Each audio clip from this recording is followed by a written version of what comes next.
La gestion des ressources humaines, ou GRH. Pour beaucoup, ça rime encore avec paperasse et fiche de paye. Mais est-ce que cette image est encore d'actualité?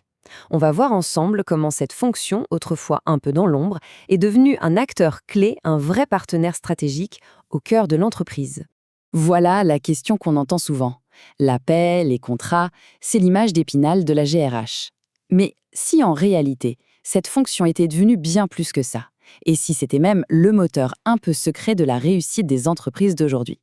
C'est justement ce qu'on va creuser. Pour bien comprendre ce qu'est la GRH aujourd'hui, il faut faire un petit saut dans le passé. Alors, regardons d'où l'on vient et comment cette fonction a complètement changé de visage. Le contraste est vraiment saisissant. Au début du XXe siècle, le service du personnel, c'était simple. On gérait la paye, les contrats, et c'est à peu près tout. Point final. Aujourd'hui, on est dans une toute autre dimension. On parle de GRH stratégique parce qu'on a enfin compris une chose fondamentale. Le vrai moteur de la performance, c'est le capital humain. Bon, voilà la définition un peu formelle. Mais ce qui est super intéressant là-dedans, ce sont les verbes mobiliser, développer et améliorer l'efficacité. Ça change tout. La GRH n'est plus vue comme un simple centre de coûts. C'est un moteur qui doit être parfaitement aligné sur la stratégie globale de l'entreprise pour la faire avancer.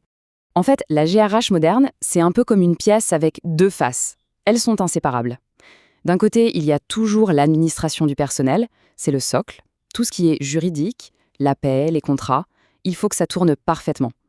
Et de l'autre côté, on a la gestion du personnel. Et là, on est dans le proactif. Comment attirer les talents, comment les former, comment gérer leur carrière et surtout, comment les motiver pour qu'ils aient envie de donner le meilleur. Mais alors, pourquoi est-ce que ça a autant changé? Tout simplement parce que le monde autour des entreprises s'est complètement métamorphosé. Et ça a créé de tout nouveaux défis. Aujourd'hui, les entreprises subissent une pression énorme. La concurrence est mondiale, les technologies évoluent à une vitesse folle, un produit star peut devenir obsolète en quelques mois, et la société elle-même n'arrête pas de changer. Dans ce contexte, il est devenu impossible de réussir en se contentant de bien administrer. Et voilà le point clé. Face à tous ces défis, ce qui fait vraiment la différence, ce n'est plus seulement d'avoir la meilleure technologie ou le plus gros capital. Ce sont les gens.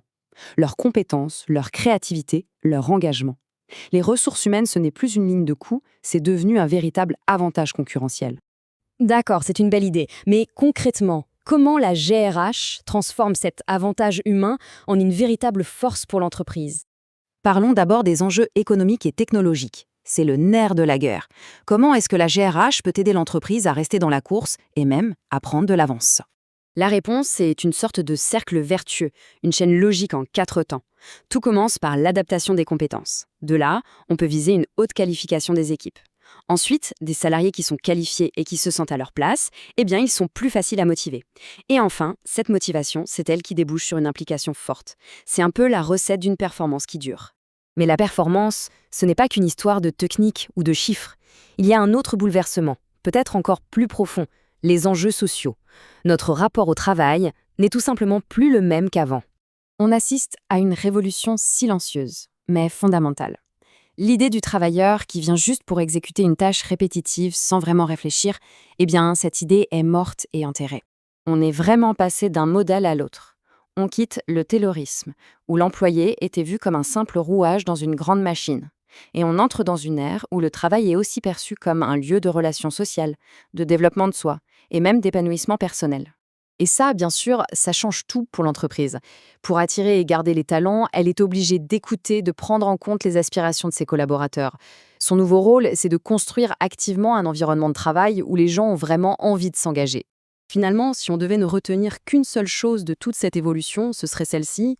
Le facteur humain est de retour et il est au centre de tout. Cette phrase résume parfaitement notre parcours. La GRH n'est plus une fonction support un peu à la marge. Elle est dans le cockpit, aux côtés de la direction, parce qu'elle gère ce que l'entreprise a de plus précieux, son capital humain.